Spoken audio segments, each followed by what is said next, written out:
안녕하세요. 매일 새로운 사연을 전하는 읽어주는 사연 라디오입니다. 구독과 좋아요, 많은 공유 부탁드립니다. 오늘의 사연 시작할 안녕하세요. 저는 30대 주부로 결혼한 지는 이제 1년 정도 됐고요. 아이는 아직이에요. 아이를 빨리 갖고 싶었는데 남편이 경제적으로 안정이 되면 갖자고 해서 아직이네요. 요즘 뉴스를 보고 있으면 부부 사이에 어떻게 저렇게까지 할 수 있을 법한 사건 사고들이 참 많이 나오더라고요. 저는 그 이야기의 주인공이 제가 될 줄은 꿈에도 몰랐습니다. 저는 직원 숫자가 6명 정도인 작은 무역회사에 다니고 있어요. 벌써 거기서 근무한 지도 4년이 넘어가네요. 공무원 시험을 준비하다 뒤늦게 시작한 사회생활이지만 부지런한 성격 덕분에 잘 적응해서 하고 있어요. 지금의 남편과는 사회생활을 막 시작했을 무렵 직장인 독서동호회에서 만났어요. 독서동호회라곤 하지만 토론을 하거나 하는 건 아니었고요. 종이로 된 책을 좋아하는 사람들이 만나서 가볍게 커피도 마시고 책도 서로 빌려 읽는 정도의 모임이었어요. 10명 남짓의 동호회에서 남편은 회비를 관리하는 사람이었어요. 돈 관리가 깔끔하고 투명했고 거기에 성실하기까지 한 남편을 저를 포함한 모든 회원들은 신뢰하게 되었어요. 하지만 모임 시작 후 2년이 지나고 절반 가까운 사람들이 먼 곳으로 이사를 가거나 이직을 하게 되면서 모임도 결국 해체되고 말았습니다. 당시 저와 남편은 그나마 20분 거리의 직장에서 각자 근무하고 있었기 때문에 계속 연락을 주고 받았고요. 그렇게 자연스럽게 연인으로 발전했네요. 제가 그동안 봐온 남편은 매사알뜰하고 꼼꼼한 사람이었기에 저는 그를 이상적인 남편감으로 생각했어요. 그 흔한 술이나 담배에 돈을 쓰는 것 같지도 않았고 브랜드 옷이나 신발을 걸치진 않았어도 깨끗한 사람인 게 보였거든요. 물론 가끔 연애하면서 특별한 곳에 가고 싶을 때도 있었고 분위기를 내고 싶은 순간도 있었기에 서운한 적도 덜어 있었지만요. 그런 기색을 느낄 때면 남편은 늘 언젠가 자리를 잡고 그때에도 늦지 않는다며 저를 다독였습니다. 저는 그 말을 믿었고요.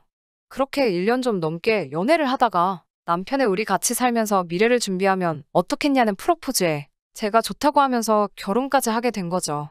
사실 결혼 과정이 순탄치만은 않았어요. 일단 결혼 이야기가 나오자마자 상견례 장소부터 문제가 되었습니다. 제 성격이 화려하고 사치를 좋아하는 건 절대 아니지만 인생에 한 번뿐인 결혼식인 만큼 저도 나름 생각해오던 그런 그림이 있었으니까요. 강남에 있는 한 식당에서 양가 어른들을 모시고 진지한 분위기에서 상견례를 하고 싶었어요. 하지만 남편은 인터넷에서 할인 쿠폰을 구했다며 패밀리 레스토랑에서 상견례를 하자고 하더군요. 거긴 제가 학생 때 자주 가던 곳인데 말이죠. 제가 조용한 곳에서 여유롭게 하고 싶다고 말했지만 남편은 자기 주장을 굽히지 않았어요. 이제부터 결혼 준비하려면 여러모로 돈이 들어갈 텐데 양가 어른들도 다 이해해 주실 거라면서요. 물론 이해해 주시긴 하셨지만 저희 아버지는 나지막히 남자가 너무 돈돈하는 것도 좋지 않다며 좀 걱정을 하셨어요. 상견례 자리에서도 저희까지 전부 해서 6명이었는데 남편은 여기는 식전해주는 빵이 무료에다가 무한리필이 되고 하니까 메뉴는 4개 정도만 시켜도 충분하다며 손바닥만한 스테이크 2개에 스파게티 하나, 피자 하나를 시키더라고요. 어찌나 남편의 그런 모습이 남사스러운지 제 얼굴이 뜨거워지더군요. 그걸 눈치채신 저희 친정부모님께서 편하게 더 먹으라며 본인들이 사시겠다고 했어요. 그러자 남편은 이것저것 2~3개를 더 시키더라고요. 상견례가 어떻게 흘러가는지도 모르겠고 저는 그저 마음속으로 제발 남편이 돈을 냈으면 좋겠다고만 생각한 것 같아요. 하지만 아니나 다를까 식사가 끝나고 사람들이 일어나자 남편은 눈치를 보더니 화장실에 잠깐 다녀온다고 자리를 뜨더라고요. 결국 저희 부모님이 식사값을 계산하셨어요. 그날 저녁 제가 남편에게 전화를 해서 서운한 마음을 쏟아냈습니다. 아무리 우리가 돈을 아껴야 돼도 그렇지. 어떻게 양가 어른들 모셔놓고 그럴 수가 있냐고요. 그러자 남편은 제가 그러는 이유를 모르겠다는 듯이 그래서 저희 아버지가 불편하다고 하셨냐고 되묻는 거예요. 제가 부모님 이야기하는 게 아니고 내가 불편했다고 소리를 지르자 남편은 저더러 진정하라며 실리를 추구해야 한대요. 하지만 그때만 해도 아직 제가 콩깍지가 씌어 있었는지 차마 결혼을 엎을 수는 없겠더라고요. 그래, 우리 둘의 더 나은 미래를 위해서 그런 걸 거야 라며 참았습니다. 이건 시작에 불과했다는 걸 그땐 몰랐어요. 남편은 여러 업체를 돌아다니며 저에게 견적을 내보라고 성하였어요. 스튜디오 촬영도 아는 동생에게 부탁한다고 자기만 믿으라고 호언장담을 하더라고요. 저희는 결국 7월 한여름에 바깥에서 웨딩 촬영을 하게 되었습니다. 그때 찍은 사진 보면 제대로 제가 눈뜨고 있는 게 없어요. 거기다 사진 찍어준 아는 동생은 취미로 야생화 같은 걸 찍으러 다니는 사람이지 이렇게 본격적인 웨딩 촬영은 처음이었다고 하더라고요. 정말이지 그 사진만 보면 지금도 속상하고 억울해서 눈물부터 나요. 그것뿐만이 아니고 드레스도 여러 곳에서 입어보고 신중하게 고르고 싶었는데 입어보는 것도 다 돈이라면서 딱 3벌 입어보고 결정했어요. 그나마 화장하고 머리는 남편한테 거짓말하고 좀 더 비싼 데서 하긴 했네요. 그래도 제가 참고 또 참을 수 있었던 이유는 이 모든 절약이 우리 둘의 미래를 위해서라고 믿었기 때문이에요. 남편 말대로 이렇게 10년만 살면 그때는 그동안 참고 산 거 전부 누려가며 살 수 있을 줄 알았으니까요. 그런데 이게 속된 말로 죽 써서 개준 거더라고요. 신혼집은 남편하고 저하고 정확히 반반씩 해서 경기도에 있는 작은 빌라에서 시작하게 되었어요. 같이 살기 시작하니 남편의 절약 정신은 정말 제가 예상한 것보다 더 심각했어요.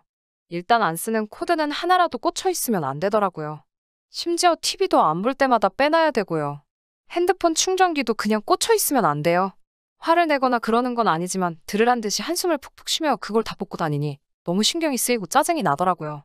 그리고 장을 보러 가면 계란 한 줄만 사더라도 최소한 3군데 마트는 가요. 다 가격 비교하고 다니느라고요. 제가 맨날 기름값이 더 든다고 해도 귀등으로도 안 들어요. 저희는 일주일에 5만 원으로 예산을 잡고 장을 보고 있어요. 그런데 가령 고기를 산다거나 해서 예산이 초과가 되면 남편한테 그 자리에서 전화를 걸어 상의를 해야 해요. 이런 이야기를 처음에는 친정 어머니께 몇 번 했는데 어머니가 저보다 더 스트레스 받아 하셔서 요즘에는 어디 이야기할 곳도 없어요. 그냥 저 혼자 삭히고 살았어요. 그리고 올겨울 정말 춥잖아요. 그런데 수도꼭지를 딱 미지근한 물 나오는 곳까지만 돌아가게 고정을 해놔서 따뜻한 물을 제대로 못 써요. 샤워도 10분으로 시간을 정해놓고 10분이 넘어가면 계속 화장실 밖에서 1분 넘었다, 2분 넘었다 시간을 재면서 눈치를 주더라고요. 이런 결혼 생활이 지속이 되니까 정신병에 걸릴 것 같더라고요. 그래도 또 한편으론 스스로 무서울 만큼 제가 적응을 해가고 있었죠. 그러다 얼마 전 친정집에 누수 문제가 있어서 저희 부모님이 며칠간 저희 집에 오신 적이 있어요. 제가 남편한테 어른들 감기라도 드시면 고생하시니까 빨리 수도꼭지 풀어놓으라고 난리를 쳐서 부모님이 따뜻한 물로 샤워는 하실 수 있었어요. 그런데 생각지도 못한 데서 정말 충격적인 장면을 목격하고 말았습니다. 영하 13도였던 밤이었어요. 저희 집은 베란다가 없는 빌라라서 우풍이 있거든요. 그래서 제가 남편에게 부모님 따뜻하게 주무시게 해드리라고 신신당부를 했죠. 저는 그날 야근이었거든요. 그런데 집에 와보니 이 미친 인간이 저희 부모님에게 침낭을 드렸더라고요. 지는 오리털 이불을 덮고 처자고 있고요. 제가 어이가 없어서 남편을 흔들어 깨웠어요. 남편이 덮고 있던 이불을 뺏어서 저희 부모님을 덮어드리니 두 분이 잠에서 깨시더라고요. 제가 너무 창피하고 죄송해서 눈물을 흘렸어요.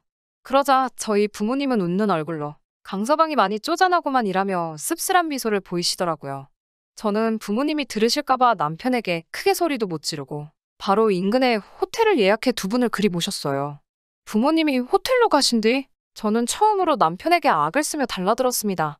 내가 시부모님께 그래도 상관없냐고 그러자 아니 손님용 이불이 따로 있지도 않고 어쩔 수 없어서 그런 건데 왜 그렇게 난리냐며 오히려 화를 내더군요. 저더러 침낭이 얼마나 유용한 물건인지 아냐면서요. 폭풍 같던 주말이 지나고 남편이 출근한 날 저는 남편 몰래 회사에 병가를 내고 집에 남았습니다. 남편에게 어떻게 복수를 할까? 나도 똑같이 시부모님을 추위에 떨게 해야 하나 고민을 했어요.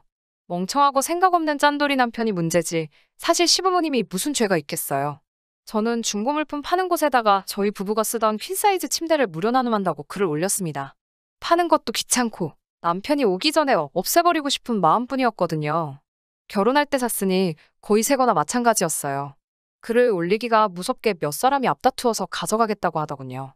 그러다 어떤 사람이 20만 원을 줄 테니 자기한테 팔려고 제시를 해와서 그 사람한테 팔았습니다. 그 20만 원으로 마트에 가서 정말 혼자 간신히 누울 만큼 작은 침대를 하나 샀어요. 퀸사이즈 침대가 놓여있던 자리에 새로 산 작은 침대와 그 바로 옆으로 남편이 쓸 침낭 하나를 놓아 두었습니다. 몇 시간 뒤 퇴근해서 집에 온 남편은 노발대발 난리더군요. 그런데 자기께 침낭이라서 열받은 건 둘째고 퀸사이즈 침대를 제값도 안 받고 남한테 넘겼다는 거에 열이 받았더라고요. 내가 저런 남자의 뭘 보고 결혼을 한 건지 스스로 한심하더라고요. 저는 남편이 뭐라건 무시하고 제 침대에서 혼자 자는 생활을 시작했습니다. 남편도 오기가 생긴 건지 소파 위에서 침낭에 들어가서 자더라고요. 그렇게 부부 사이가 틀어지기 시작하고 얼마 지나지 않아 시어머니께서 저희 집에 오셨어요. 시아버지와 부부싸움 후 홧김에 집에서 나오셨는데 시아버지가 홀딱 현관 비밀번호를 바꾸셨다고요. 시어머니가 오셨던 그날도 저희 친정부모님이 오셨던 날만큼 추웠죠. 하나뿐인 오리털 이불은 제가 덮고 있었고 집에는 그때처럼 여분의 침낭 하나가 더 있을 뿐이었어요. 남편은 저에게 빨리 오리털 이불을 내놓으라고 난리더군요. 저는 이건 손님용이 아닌데 이걸 어떻게 드리냐면 남편이 했던 그대로 말했어요. 일부러 시어머니 들으라는 식으로 제 목소리를 낮추려고 하지도 않았고요. 그렇게 투닥대고 있으니 제가 한 말을 듣고 예상한 대로 시어머니께서 저에게 뭐라고 한 말씀 하시더라고요. 그래서 제가 남편이 저희 부모님에게 했던 일을 그대로 말씀드렸어요. 그제서야 어머님도 아무 말씀 못하시고 남편에게 남자라는 게 그렇게 쫌생이 마냥 왜 그러고 사냐며 한심하고 쪽팔린다고 뭐라 하시더군요. 그러면서 저에게 미안하다고 없이 키운 것도 아닌데 왜 저러는지 모르겠다고요.